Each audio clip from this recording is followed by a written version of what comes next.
2007 சிவாஜி படம் வெளிவந்த போதே சங்கர் லைட்டாக ஆட்டம் காண ஆரம்பிச்சிருந்தார்.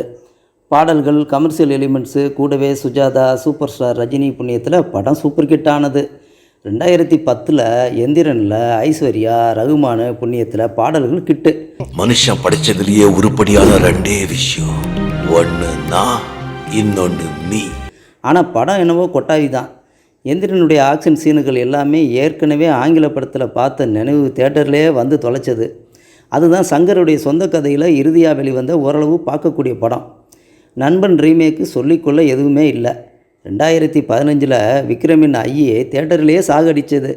படம் ஆரம்பித்து 15 நிமிஷத்துலேயே வில்லன் யார், கிளைமாக்ஸ் என்னன்னு புரிஞ்ச பின்னாடி கஷ்டப்பட்டு உட்காந்து விக்ரம் போட்ட எஃபர்ட்டுக்காக பார்த்து முடித்த படம்.